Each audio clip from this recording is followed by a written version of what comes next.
So the director was about 15. And he was made up, he was right into it, and he'd get his phone out and he'd go, now see that, that's a 50-foot dragon. Now if you do that, the dragon will move. Now it'll open its mouth. And he said, yeah, I'll try it. And I went, I've just learned to text. And I have just learned to text on my phone.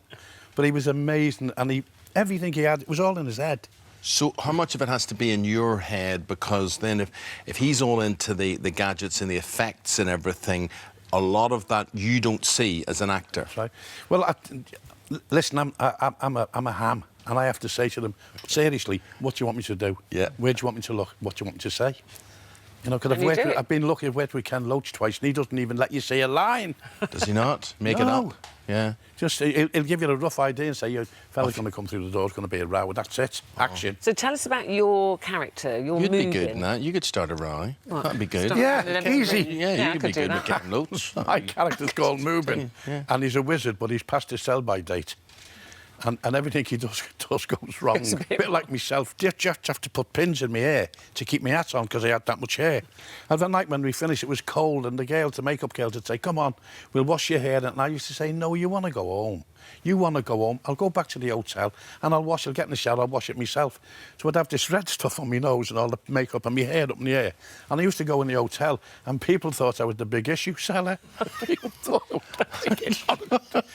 was the big issue. Security trying to get you. Couldn't have the girls after working all day, staying all night, washing my hair. You have got an amazing head of hair, actually, haven't you? Yeah. I've got quite a lot of it. That's the only thing I have got. And is that long? Because it's a bit longer than I've normally seen you with it. Is that because Yeah, of this but part? I've just had it cut. Have you? Yeah, I've just had it cut. Thought it was longer than that, and that was ripped down my back. Does your wife like you with long hair? She doesn't like me. It doesn't matter whether I'm baldy or anything. She doesn't like me. Just doesn't like you. No. But you know what? I must tell you the true story. Rita was a social worker when I met her, and I was skint. I was flattened, you know, living in one room in a boxing club. And she was a social worker. And anyway, we got married, and she's great. And she looks after me now. She's my manager, for the want of a better word. And the only difference between a social worker and a terrorist is you can negotiate with a terrorist, can't you? But you can't negotiate with Rita. So they phoned up to get me in the jungle, get me out of here, I'm a celebrity. And she said, they said, we'd like Rick, and she said, he doesn't want to do it. They said, listen, we haven't even talked money. He doesn't want to do it. We'll give him...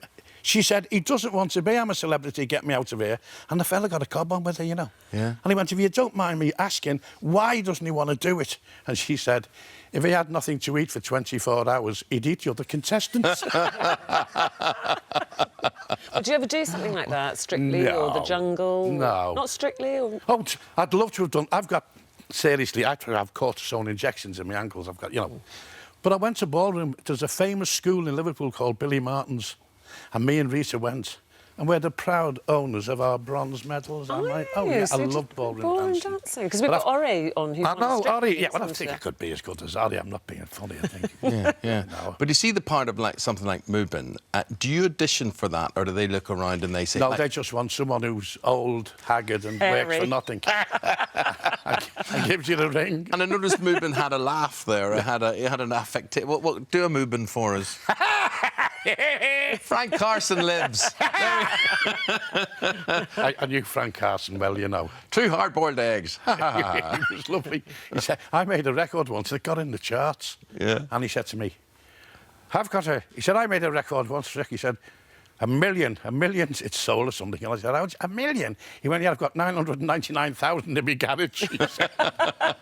I loved it. But I went to dinner with Ken Dodd on last Tuesday afternoon, and it was wonderful. We had a wonderful Northern Comic-Con called Johnny Casson, and we've had them all there, Tarbuck and John Matt, all of them. And Doddy is there, and at the end of the show, he gets up and does his business. It's wonderful. It's called the Good Turn Society, you know. Yes. He calls me Rickety. Ha! How are you, Rickety? But I'm very lucky. I'm very charmed. I have you're a great very time. talented man, and it is the Last Dragonslayer, exclusively Sky 1 on Christmas Day at 5:45 on Christmas night. There we go.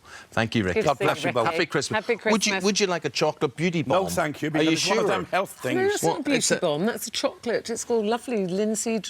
It's a beauty bomb. No, it's not a beauty... It's a what? Well, it's not one you put in the bath. You eat that one. You weren't listening at No, all. you weren't listening. It's Liz Earle's chocolate Right, beauty well, I'll bomb. have one Heaven anyway. forbid that Eamonn should be right about anything, but he is right, which means you have to eat 2.